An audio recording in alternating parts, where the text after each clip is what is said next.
Before I say another word, I need you to be still. Because what I'm about to share with you didn't come from me. It came from a place higher than human reasoning, deeper than emotions, and older than time itself.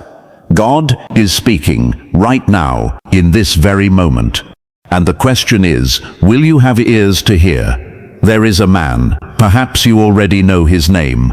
Perhaps his face came to your mind the moment I said those words. And God, in his mercy, in his love, in his unending faithfulness toward you, he is raising a red flag, not to embarrass you, not to shame you, but to protect you. Because what looks like a blessing could be a trap. What sounds like love could be a counterfeit. And what feels like destiny could be a detour. So today, I want you to lean in. I want you to open your spirit. Because God is not silent. He never has been. He is warning you about a man. And if you will listen, this message could save your life. Asterisk, asterisk. Before your eyes even opened this morning, God was already watching. He was watching the man you've been trusting. He was watching the conversations you've been having behind closed doors.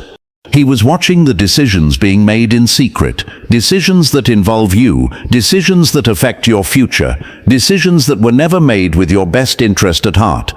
And while you were sleeping peacefully, believing everything was fine, God was already awake, because God never sleeps. God never blinks. God never turns his back and misses a moment. His eyes are running to and fro across the entire earth, and that means he sees everything that happens in the light and everything that happens in the darkness. Now I need you to understand something deeply. There is a difference between human sight and divine sight. When you look at a man, you see his smile. You see how well he carries himself. You see the words he chooses carefully when he's standing in front of you. You see the gifts he brings, the promises he makes, the image he has constructed for the world to admire. But God does not look at the outside. God looks at something you cannot access with your natural eyes. God looks at the heart. And what God has seen in the heart of this man, it did not impress him, it alarmed him. This is why the warning came. Not because God is cruel, not because God wants you to live in fear or suspicion of every person who walks into your life, but because God is a father. And a good father, when he sees danger approaching his child, does not stay quiet. A good father does not sit back and watch his child walk into a fire just to teach them a lesson. No, a good father speaks. A good father intervenes. A good father raises his voice even when it is uncomfortable, even when the child doesn't want to hear it, even when the warning disrupts everything the child had planned. And right now, God is raising his voice for you. You have to understand the depth of what it means that God sees what you cannot see. It means that no matter how convincing this man has been, no matter how spiritual he may appear, no matter how many right words he has said, no matter how perfectly he has positioned himself in your life, God has already seen behind the curtain. God has already looked into the private moments, the hidden motivations, the secret conversations, the real intentions. And what God has seen is enough for him to interrupt your life with a warning. Think about that. Out of all the things happening in the world right now, out of all the chaos, all the noise, all the situations demanding heaven's attention, God paused. God focused his gaze specifically on your situation, specifically on this man, specifically on you. That alone should tell you something. That alone should make you stop and take this seriously. Because God does not waste warnings. God does not raise alarms unnecessarily. When heaven speaks, it speaks with purpose, and that purpose is always rooted in love. Now some of you are wrestling right now. Some of you are sitting here and something inside you already knew. There was a quiet voice, a gentle pull, a subtle uneasiness that you couldn't quite explain, and you pushed it down. You told yourself you were overthinking. You told yourself you were being paranoid. You allowed his words to silence what your spirit was already trying to tell you. But that uneasiness was not anxiety. That quiet voice was not fear. That was God. That was the Holy Spirit doing exactly what he was sent to do, guiding you into all truth, even when the truth is hard to accept, even when the truth requires you to make a painful decision. Because here is what you must never forget. God's vision is not limited by time. He doesn't only see what is happening right now. He sees what is coming. He sees the end from the beginning. He sees where this road leads if you continue walking it. He sees the damage that is waiting for you 3 months from now, 6 months from now, a year from now, if this man remains in the position he currently holds in your life. And because he sees it, because he loves you enough to look that far ahead on your behalf, asterisk, asterisk, you felt it, you just didn't want to feel it, asterisk, asterisk. There was a moment, and if you are honest with yourself right now, you can go back to that exact moment where something shifted. It wasn't loud, it wasn't dramatic, it didn't come with flashing lights or a voice from the sky. It was quiet, it was subtle. It was a feeling in your chest that something was not right, a hesitation that came out of nowhere, a pause in your spirit that you couldn't fully explain. And instead of stopping to investigate that pause, instead of sitting still long enough to ask God what it meant, you kept moving. You kept the conversation going. You kept the door open. You kept telling yourself that what you were feeling was not real, that it was just your past trying to ruin your present. But it was real. It was always real. The signs were there from the very beginning. They were not hidden deep beneath layers of complexity where no one could have found them. They were present. They were visible. They were speaking, and they were speaking clearly. But here is what happens to so many people, and there is no judgment in these words, because this is a human struggle that touches almost everyone at some point in life. When the heart is involved, the eyes begin to see selectively. When emotions are engaged, discernment becomes inconvenient. When you want something to be true badly enough, you develop an almost supernatural ability to look directly at a warning sign and convince yourself that it means something else entirely. He was inconsistent, and you called it complicated. He disappeared without explanation, and you called it space. He made promises he never kept, and you called it growth. He showed you who he was in moments of pressure, in moments of conflict, in moments when he thought no one important was watching, and you looked away. You gave explanation after explanation for behavior that required no explanation, because the behavior was already explaining itself. The signs were not subtle, you made them subtle. The signs were not confusing, you made them confusing, because accepting what the signs were saying would have meant accepting something your heart was not yet ready to accept. And this is the painful truth that God needs you to sit with today. Ignoring a warning sign does not make the danger disappear. It simply means you arrive at the danger unprepared. It means that what could have been a small wound in the beginning becomes a devastating one later, because you gave it more time, more access, more of yourself, all while the signs were standing right in front of you, waving their arms, begging you to pay attention. Think back now. Think back to the early conversations. Were there moments where his words didn't quite match his actions? Were there times where you asked a simple question and somehow walked away from the answer feeling more confused than before you asked? Were there instances where the people around you, people who loved you, people who had no reason to lie to you, expressed concern and you dismissed them? Were there times you went to God in prayer about this man and the peace you were looking for simply never came, yet you moved forward anyway, hoping that peace would eventually catch up? Those were not coincidences. Those were not random moments of doubt that meant nothing. Every single one of those moments was a signpost. And every signpost was pointing in the same direction, telling you the same thing, carrying the same message. Slow down, look closer. Something here is not what it appears to be. God speaks through patterns, and the pattern was there, the pattern of inconsistency, the pattern of half-truths, the pattern of making you feel uncertain about your own instincts, making you question your own perception, making you feel as though the problem was your inability to trust, rather than his unwillingness to be trustworthy. That pattern had a name. That pattern had a purpose, and that purpose was never aligned with your well-being, your peace, or your destiny. Because a man who is genuinely sent by God into your life will never make you feel like you have to silence the voice of God inside you just to make room, asterisk, asterisk. A smooth talker is not the same as a truthful man. Asterisk, asterisk. There is something deeply disarming about a man who knows how to use words, and I mean really knows how to use them. Not just in a casual, conversational way, but in a precise, calculated, almost surgical way. He knows exactly what to say when the atmosphere gets tense. He knows exactly which words will soften your defenses when you are on the verge of walking away.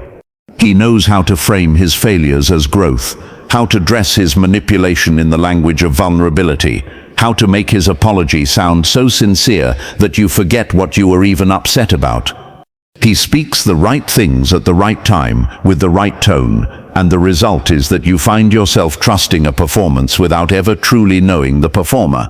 This is one of the oldest tricks in the enemy's playbook, and it is effective precisely because it targets something beautiful in you, your capacity to believe the best in people, your willingness to receive an apology, your desire to see growth in someone you care about, your hope that what a person is saying reflects what a person is becoming. These are not weaknesses, these are gifts. But when a man with wrong intentions discovers that you carry these gifts, he does not honor them, he exploits them. He learns the language of your faith and uses it to speak to you in a frequency he knows you will respond to. You have to understand what a charming tongue actually is. It is not simply being well-spoken. It is not simply having confidence in communication. A charming tongue, in the context of a dangerous man, is a weapon disguised as a gift. It is the ability to create an emotional environment that feels safe enough for you to lower every guard God gave you. It is the ability to say, "I love you," and mean absolutely nothing by it. It is the ability to quote scripture, to talk about destiny, to invoke the name of God, all while the heart remains completely unchanged, completely self-serving, completely committed to an agenda that has nothing to do with your well-being. And this is where so many people get deeply confused. They think that because a man can pray, he is submitted to God. They think that because a man can speak about purpose and calling and kingdom, he is actually walking in integrity. They think that because a man cried in front of them once, because he opened up, because he showed what appeared to be genuine emotion, that this is evidence of a pure heart. But tears can be manufactured, vulnerability can be performed, spiritual language can be learned by anyone who spends enough time around spiritual people. None of these things on their own are proof of character. Character is not revealed in what a man says during his best moments. Character is revealed in what a man does during his most private ones. Watch what he does when no one he wants to impress is in the room. Watch how he treats people who can do absolutely nothing for him. Watch how he responds when he doesn't get what he wants. When you set a boundary, when you say no, when you challenge something he said. Watch how quickly the warmth disappears when his agenda is no longer being served. Watch whether his words and his lifestyle are actually telling the same story, or whether they are two completely different narratives running parallel to each other, never intersecting, never aligning. Because a pure heart and a charming tongue are not the same thing, and they never have been. A man can have one without the other. And the dangerous reality is that the charm will always be louder than the impurity, at least in the beginning. The charm is what you encounter first. The charm is what gets you invested. The charm is what builds the connection that later makes it so difficult to walk away even when the truth begins to surface. By the time the mask begins to slip, by the time the inconsistencies become too large to explain away, by the time the real man underneath the carefully constructed image starts to show himself, you are already emotionally attached, already spiritually connected, already deeply woven into something that was never designed to carry you forward. God is not impressed by eloquence. God has never evaluated a man based on how well he can construct a sentence, how powerfully he can deliver a message, or how convincingly he can express emotion. God looks past every layer of language, past every carefully chosen word, past every well-timed declaration, and he goes straight to the source. He goes straight to the intentions sitting quietly beneath every beautiful thing this man has ever said to you. And what God finds there, what God has already seen there is the very reason ***. When God moves something out of your life, his hands are the safest hands it could have ever been moved by. ***. There is a grief that comes with divine removal that people do not talk about enough. It is not the same as ordinary loss. It is a specific kind of pain that carries confusion within it, because on the surface, nothing looks like a blessing. On the surface, it looks like things fell apart. It looks like what you were building collapsed before it was finished.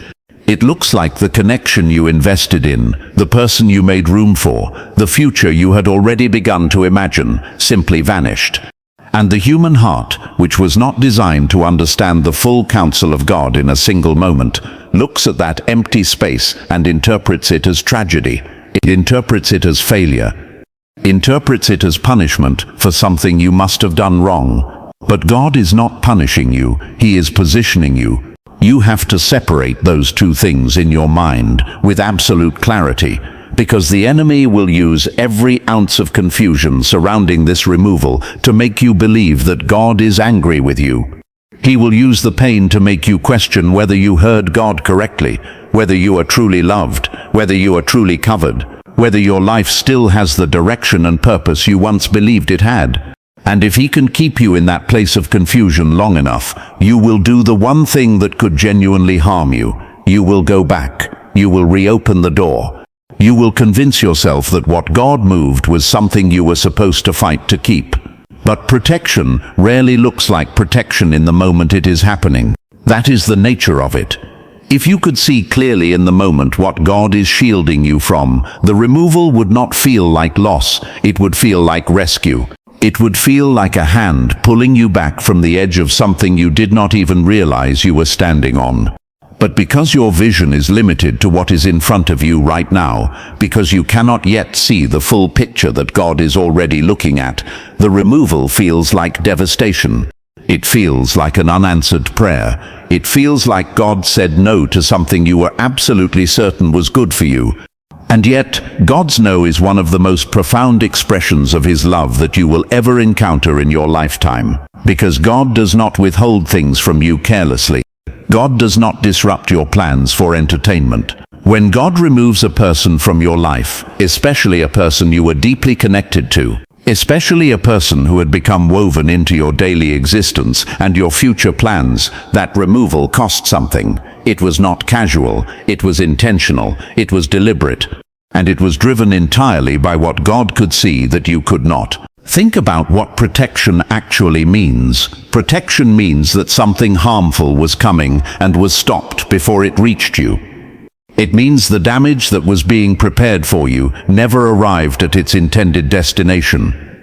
It means the version of your life that would have existed had this man remained in it, the wounded version, the diminished version, the version of you that would have spent years recovering from what he was capable of doing, that version was cancelled. And a cancelled wound is not something you can see or touch or measure. You cannot hold up the pain you did not experience. You cannot point to the loss you were spared. And so the protection becomes invisible, and because it is invisible, it becomes impossible for the human mind to feel grateful for it in the immediate season. But this is where faith has to speak louder than feeling. This is where you have to make a conscious, deliberate decision to trust the character of God over the confusion of your circumstances. You have to remind yourself who God has been in every previous chapter of your life. You have to recall every moment he proved that his plans for you were good, that his intentions toward you were kind, that every door he ever closed eventually revealed itself to have been closed for a reason that you later understood and were grateful for. God is not removing this man to leave you empty. God is not creating this space in your life to abandon you in it.